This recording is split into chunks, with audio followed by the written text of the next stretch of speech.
Très chers abonnés d'Emboka TV, que Dieu vous bénisse abondamment. Shabbat Shalom pour ceux qui habitent Israël. À vous tous ceux qui habitent en dehors d'Israël, bon week-end à vous. Que Dieu vous bénisse abondamment. Bienvenue dans votre chaîne Mboka TV. Comme nous disons toujours, Mboka TV, chez nous, c'est l'information et la formation. N'oubliez pas, la plus grande information, c'est l'évangile de Jésus-Christ, la bonne nouvelle, qui donne la vie à toute la nation. Et soyez bénis, vous qui êtes en train de nous suivre, qui êtes chrétiens, et pour vous qui n'êtes pas encore, vous n'avez pas encore reçu Jésus-Christ comme Seigneur et Sauveur, nous profitons pour vous demander de pouvoir les recevoir, parce que recevoir Jésus-Christ, c'est une manière de garantir sa vie, parce que la vie, c'est pas seulement ici sur bas, ici sur terre, mais aussi les ciels que nous attendons tous. Alors, aujourd'hui, nous sommes bénis parce que nous sommes dans notre émission, une émission que nous appelons Mon invité, c'est tous ces derniers temps, nous analysons un sujet très important dans notre émission Mon invité. Dans cette émission, nous traitons un sujet très utile depuis un certain temps que nous disons l'Église et le patriotisme. L'Église et le patriotisme, un sujet très important pour nous, surtout nous, Congolais de la République démocratique du Congo, par rapport à tout ce qui se passe dans notre pays. Nous nous sommes dit, cette guerre, ces combats nous concernent étant patriotes, parce que n'oubliez pas que Mboka TV, c'est aussi une chaîne patriotique, et nous avons fait un regard sur l'Église.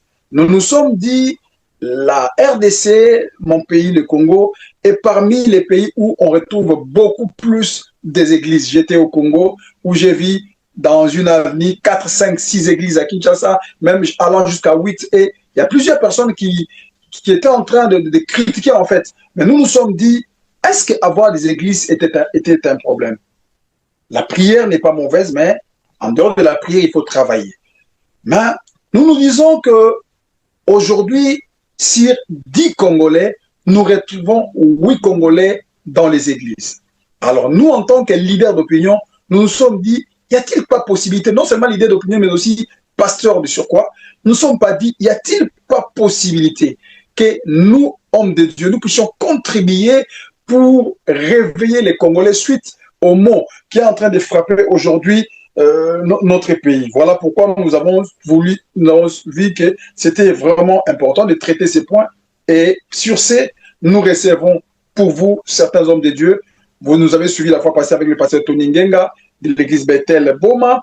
Aujourd'hui, nous avons la joie. Nous avons le réel plaisir de vous présenter aujourd'hui ou de réfléchir à haute voix avec un homme de Dieu qui n'est pas le moindre pour nous, c'est un père pour nous. Quand je l'appelle père, parce que c'est un ami à mon père spirituel, je profite de les saluer ici, les révérends Richard Kassongoumé pour l'apôtre de l'église pentecôtiste évangélique au Congo, à Kinshasa précisément, au niveau de Pompage à Béré. C'est un ami à mon père. Il est celui qui a participé à des événements qui m'ont marqué. J'ai été consacré pasteur. Cet homme que je vais vous présenter aujourd'hui a participé à côté de mon père pour me consacrer en tant que pasteur. À un moment donné, il a fallu que je puisse assumer certaines responsabilités au niveau de l'église de l'église de la ville de Boma. J'ai été ordonné ou sacré bishop. L'homme que je vous présente ici a prié avec l'homme qui était venu des États-Unis pour me sacrer comme bishop au niveau de la ville de Boma. Et cet homme a participé à ces deux événements. Oh, donc, ce n'est pas n'importe qui pour moi. J'ai dit, c'est un père. C'est celui qui m'a encadré dans la vie des moments. J'ai cité ici l'évêque Jean-Pierre Mamba, que j'aimerais vous présenter. Bonjour, papa. Bonjour Bishop. J'espère que vous allez bien. Non, votre Dieu est avec nous, papa. C'est un réel plaisir de vous avoir. En dépit de vos multiples occupations, j'essaie. Avant d'entrer dans le vif de mes questions, c'était pas facile. Vous êtes par-ci par-là, de temps à autre, vous êtes à l'extérieur du pays, vous êtes à Kinshasa des fois. Et avant d'entrer dans le vif, comment vous allez? Oui, je vais très bien par la grâce divine. Dieu d'alliance me protège. Toujours j'aime, papa. Vous savez, avec l'huile fraîche, ça nous régénérise chaque fois. Nous renouvelons la force comme on est plus attaché au Seigneur. Merci beaucoup. Vraiment très heureux de vous avoir, papa, dans cette émission. Toujours avant d'entrer dans le vif de notre sujet, j'ai deux petites préoccupations. Oui, La première, euh, je viens de me présenter. J'ai parlé de votre apport dans mon parcours. Aujourd'hui que je ne suis pas au pays et que je suis à l'extérieur, avec tout ce que nous sommes en train de faire, quelles sont vos impressions sur la chaîne Mboka TV, sur notre ministère et aussi, quel pourrait être votre conseil avant d'entrer dans l'émission? oui, mon impression est bonne parce que Boga TV fait l'honneur de la ville de Goma. Puisque une personne comme vous qui vous trouvez dans cette grande radio qui est très importante, qui est intermondiale, je peux dire ça, Merci. vous êtes en train de parler de Boma. Et ceux qui ne savaient pas ou qui ne connaissent pas qu'il existe une ville nommée Boma, ils ont maintenant une idée parce que vous êtes là. Voilà pourquoi j'ai de bonnes impressions sur cette télévision et j'aime les voir souvent parce qu'on parle du Congo. On Merci. manifeste les soucis du Congo. Vraiment, ça me fait de la joie que Merci Congo, beaucoup. Congo est reconnu maintenant au niveau mondial et la ville de Boma aussi. On parle de la ville de Boma au niveau mondial. Vraiment, que le Seigneur vous bénisse pour ça. Tout à fait. Vraiment, ça nous va droit au cœur. Vous savez, Boma, c'est parmi les villes que nous sommes. Vous nous avez vu venir dans la ville de Boma. Vous nous avez accueillis. Nous avons fait ce que nous pouvions faire. Je me rappelle, pour la première fois que j'ai organisé la prière pour la République démocratique du Congo, que j'appelle Cri de la femme pour la nation. Vous avez été avec nous. Je me rappelle, c'était dans le premier mandat du président Félix. Nous avons prié pour les pays. Nous avons déclaré des paroles pour l'IDPS. Et aujourd'hui, l'IDPS est au pouvoir. Donc, nous croyons que Dieu écoute les prières. Merci pour votre accompagnement. Et c'est le même travail que nous continuons à faire chaque mois de juin. Précisément, bientôt, là, nous serons en prière à Capernaum, là où nous allons pour prier pour la République démocratique du Congo. Et même de loin, pourquoi pas même venir assister aussi. Ça nous sera d'une très grande joie. Deuxième préoccupation, avant d'entrer toujours dans les sujets, papa, nous venons de suivre le sacre du numéro 1 des églises des réveils de la République démocratique du Congo. Un homme que j'ai vu à votre côté, j'ai assisté dans des cultes où il a parlé, un homme très puissant, j'ai parlé de l'évêque, archevêque aujourd'hui, Ejibaya Mampia. Dans le cadre de l'information, pendant 1 ou 2 minutes, pouvez-vous nous dire quelque chose par rapport à ces grands événements qui est, je crois, le renouvellement de son mandat d'un nouveau quinquennat pour lui? Oui, le samedi 14 février, il y a eu cet événement d'investiture d'archevêque Ejibaya Mapia comme président, représentant légal des églises de réveil du Congo. Donc son mandat a commencé le 14. Donc les 2 ans passés, c'était considéré comme la transition. Son investiture pour son mandat normal a commencé le 14. Le samedi 14, et il a un mandat de 5 ans à la tête des églises de réveil, puis des confessions religieuses du pays. Donc c'était un événement très important, apprécié par tout le monde, parce que ça a été participé par plusieurs personnes, plusieurs autorités, disons, notamment Madame la Première ministre était là pour représenter le président de la République, qui était absent du pays, et aussi le gouvernement du pays, pour montrer leur approbation à cette institution. En tout cas, Voilà. papa, nous avons suivi ça à partir de l'extérieur. C'est ici que je profite pour présenter nos félicitations à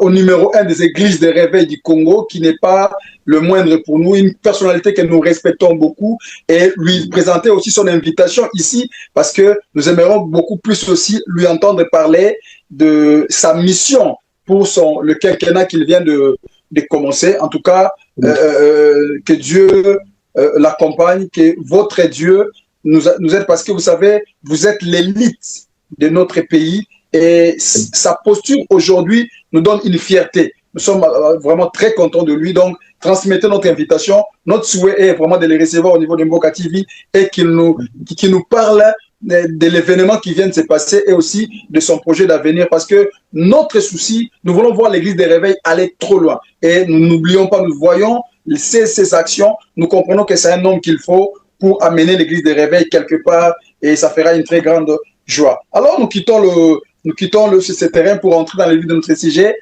Déjà, nous parlons de l'église et le patriotisme. Mais avant cela, je parle de vous. Mais s'il faudrait que vous-même vous présentez pendant une minute, vous nous parlez un peu de vous, qui vous êtes, qu'est-ce que vous faites pendant quelques minutes, qu'est-ce que vous diriez l'apôtre Mamba? Ok, merci beaucoup. La première chose, je suis enfant de Dieu parce que je crois en Jésus comme Seigneur et Sauveur personnel. J'ai la foi authentique en Jésus-Christ. Sans Jésus, je ne suis nulle part. Sans Jésus, je n'ai pas de sens dans ce monde. C'est à cause de Jésus, aujourd'hui, Mboka TV parle de moi. Donc, c'est ça la première chose. À part ça, au sujet des lèvres de Dieu, je suis apôtre des ministères. Apôtre des ministères. J'ai à peu près une vingtaine, 24 ou 25 églises que j'ai dû implanter à travers le pays, même à l'extérieur du pays. J'ai aussi des extensions là-bas. Et ensuite, par fonction, je suis évêque sacré par plus de 4 évêques, archevêques, qui m'ont sacré comme évêque de la ville de Boma.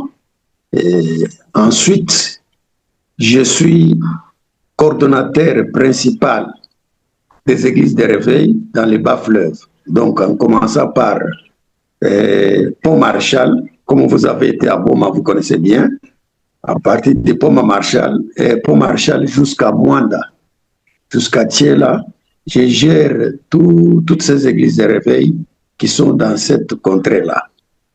Donc voilà, grosso modo, ce que je suis. Je suis marié, puis père de 8 enfants. Je salue ta maman. Ok.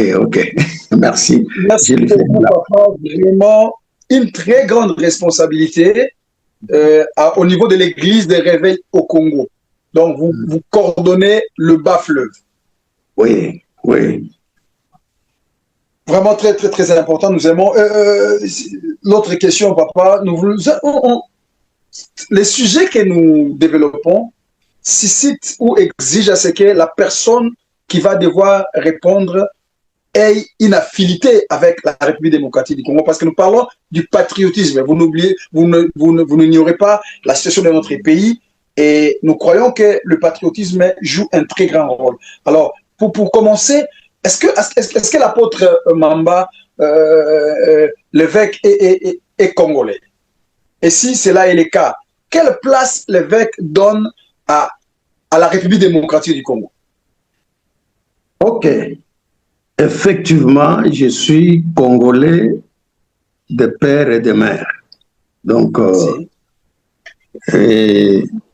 j'aime mon pays. Et pour prouver cela, j'effectue beaucoup de voyages en dehors du pays. Je n'ai jamais envié de rester dans n'importe quel pays parce que j'aime mon pays. Vraiment. Et je suis en train de prier pour mon pays et de lutter aussi pour que mon pays soit exemplaire et arrive au même niveau que les autres pays que nous visitons souvent en cas de l'évangile. Très important. Donc, ok. Et je communique cela à ce que je prêche chaque fois que je parle, et je ne parviens pas, je n'oublie jamais de faire mention de mon pays. Parce que nous voyons Habakkuk, si vous lisez chapitre 1, donc dans les commentaires, on est en train de parler comment cet homme de Dieu avait l'amour de son pays et comment il pleurait quand il y avait l'injustice dans son pays. C'est ce qui lui a poussé de prier pendant un moment où Dieu lui parla quand il disait que j'étais à mon poste, j'ai veillé pour attendre ce que l'Éternel me dirait, seront la plainte que je lui avais soumise. Et quelle est cette plainte? c'était la vie du pays. C'était la plainte qu'il avait présentée à Dieu. C'était à cause de la vie du pays.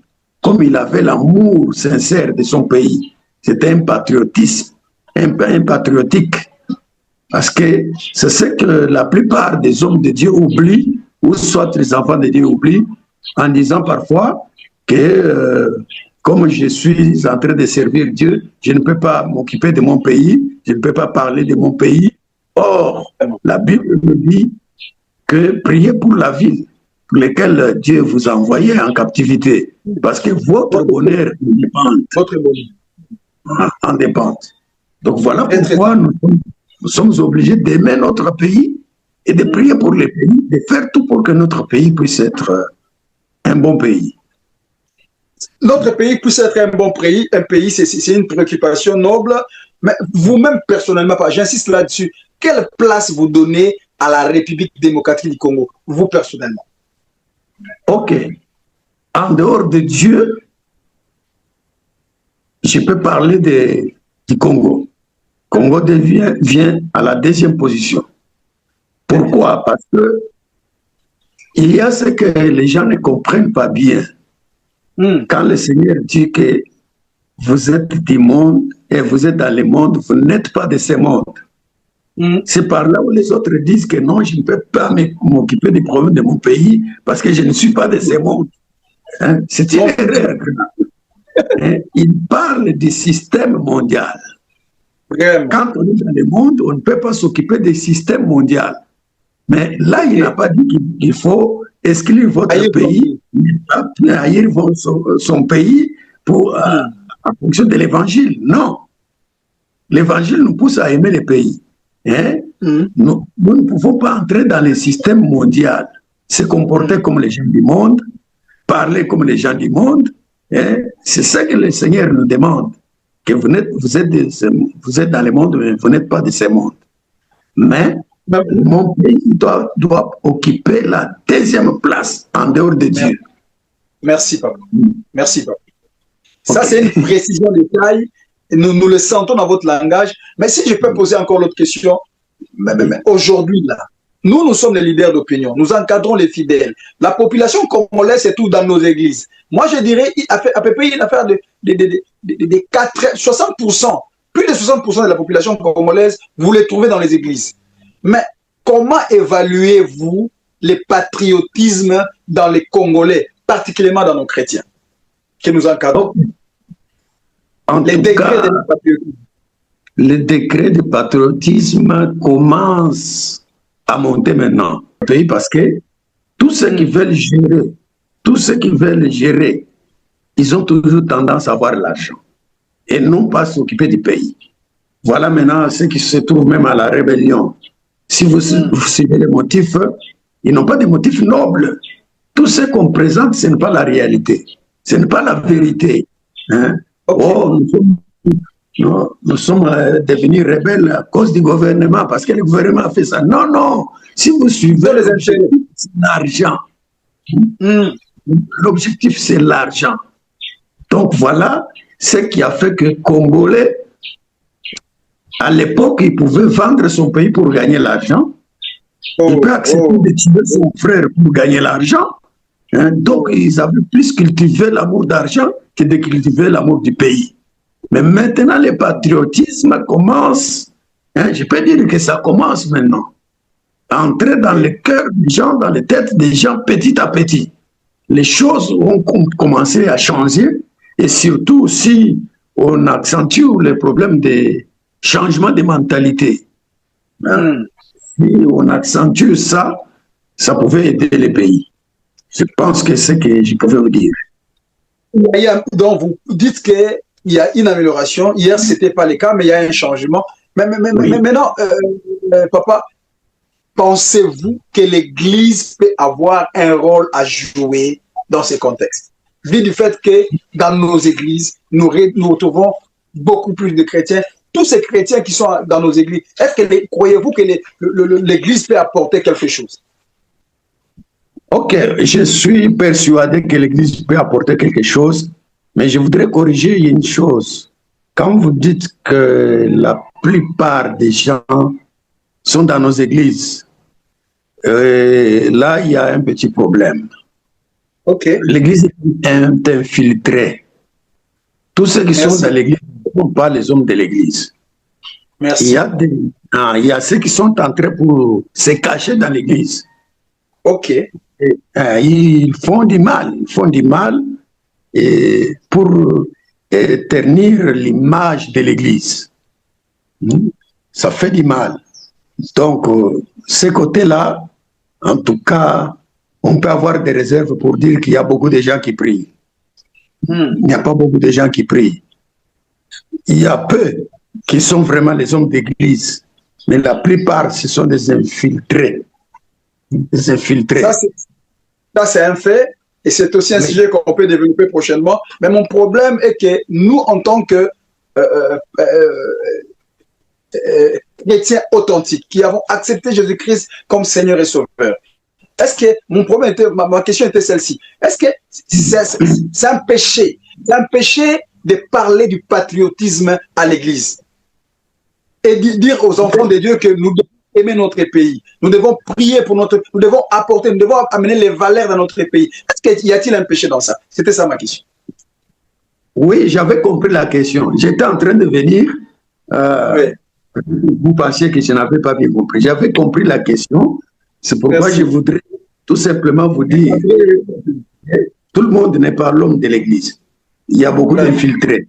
Ce qui fait que l'Église peut faire quelque chose. Ok.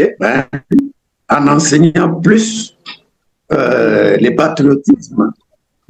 Avoir un temps de parler du patriotisme, organiser des prières pour le pays, parler du pays, de l'amour, et ainsi de suite. Bien que tout le monde ne s'imprégnerait pas dans cette prière ou dans cet enseignement, parce que les uns viennent avec leurs motifs, les autres viennent avec d'autres motifs, mais avec une minorité de ceux-là, ils peuvent faire quelque chose. Mais l'Église, s'il continue à enseigner, et surtout, comme j'ai parlé ici, de parler des changements de mentalité. Parce que ce domaine-là est déjà dans le gouvernement. C'est prévu dans le gouvernement, oui, d'avoir un organe qui s'occupe des changements de mentalité. Je crois qu'ils ont déjà commencé, mais il faut étendre ça pour que ça puisse aller partout.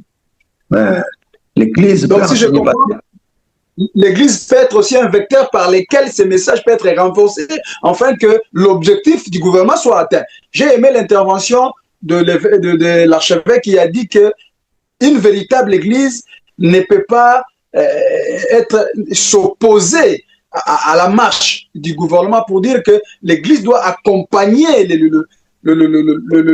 les aspirations du gouvernement pour le bien-être de tous.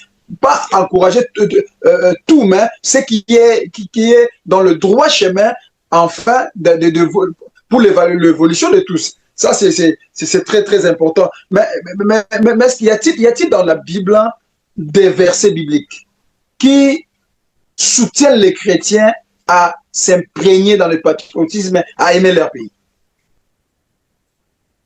Oui, quand je parlais de prier pour son pays là, c'est déjà un verset qui se trouve dans Jérémie 29, qui parle que prier pour le pays, pour la ville que Dieu vous a envoyé en captivité. Ça soutient les chrétiens, parce que ça montre déjà que Dieu a l'amour du pays, Dieu aime ceux qui aiment le pays, et Dieu autorise les gens à prier pour son pays aussi. Maintenant, si nous voyons dans 1 Timothée chapitre 5, je crois, verset 1 jusqu'à 5, il parle aussi de ça, que prier pour tous ceux qui sont élevés en dignité. Très bien. Prier pour les rois. Mon évêque, en dehors de la prière, vous ne trouvez pas que l'Église, j'ai dit ça pourquoi, en dehors de la prière, vous ne trouvez pas que l'Église peut encore faire plus pour le pays? Parce que, je l'ai dit pourquoi, aujourd'hui, nous avons un problème avec nos frères de l'Église catholique. Aujourd'hui, l'Église catholique s'impose dans notre pays. La Senko est une asbelle. C'est une asbelle comme toutes les asbelles. Mais vous voyez, la Senko prendre une position telle qu'il s'impose même des fois devant des décisions du chef de l'État.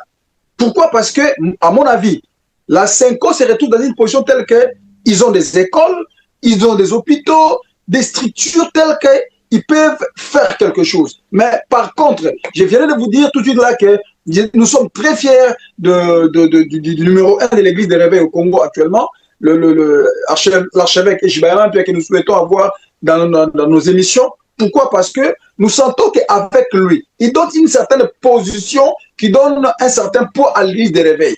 Mais par rapport à cela, comment, en dehors de la prière, comment est-ce que vous pensez que l'église des réveils, quels sont les actes que l'église des réveils peut poser pour avoir une certaine position ou même le gouvernement peut pouvoir les respecter?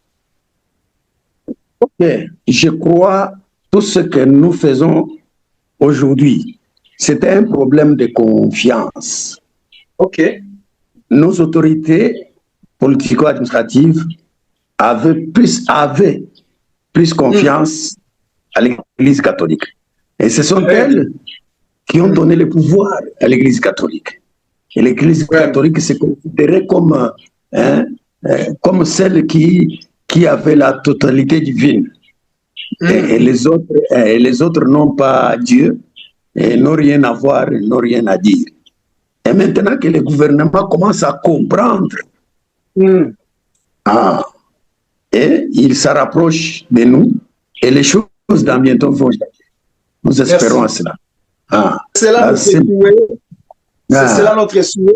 Vraiment, nous souhaitons que l'Église du Réveil au Congo ait un impact. C'est vrai, nous sommes jeunes, nous n'avons pas l'âge de l'Église catholique, mais nous pouvons faire quelque chose. Parce que quand nous voyons aujourd'hui le nombre de fidèles des églises des réveils aujourd'hui, ce n'est pas à négliger. Donc, nous croyons qu'avec des actes, avec des actes concrets, il y a possibilité de faire quelque chose. J'ai discuté avec un homme de Dieu dernièrement, j'ai dit, mais aujourd'hui, est-ce qu'il n'est-il pas possible? Je prends la vidéo là où j'ai évolué avec vous.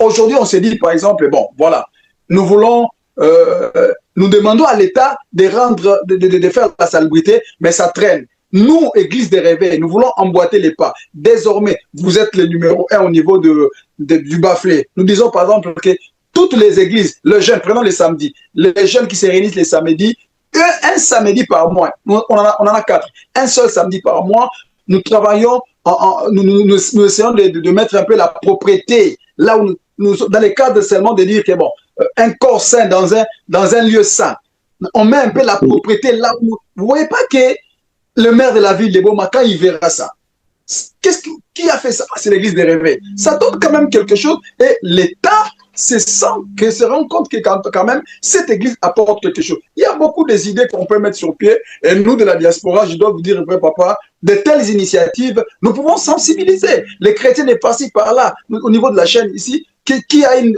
balai, qui a nous, on essaie de rassembler et nous soutenons pour que notre souci, c'est que les choses changent. Vous venez de dire tout de suite là que quand vous allez à l'extérieur, ce que vous voyez, vous estimez que ça peut arriver aussi chez nous au Congo. Et c'est ça le souci. Nous ne sommes pas ici à l'extérieur parce qu'on veut rester, non. On a une vision, on a des projets et la finalité, c'est rester chez nous, c'est investir dans notre pays, c'est travailler pour notre pays et ça, c'est très important. Et pour citer, bon évêque, aujourd'hui là, quel message dans le cadre du patriotisme évêque peut donner aux Congolais et précisément aux chrétiens, aux fidèles, aux chrétiens de nos églises? Le message que j'adresse à tous les Congolais qui nous suivent dans cette émission de la télévision Mboka TV, donc je demanderai à tout Congolais, qui soit chrétien ou païen,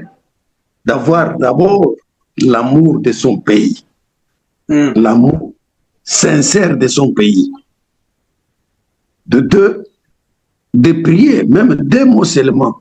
Parce que je me rappelle une fois, quand il y avait une rébellion qui est entrée à Kinshasa, il y a un homme de Dieu qui a communiqué le message, qui a communiqué que le Seigneur dit à 12 heures, dès qu'il est 12 heures, chaque chrétien qui prie, qu'il soit de n'importe quelle église, chaque personne, qu'il s'arrête, qu'il fasse une prière, même de 5 minutes, là où il se trouve.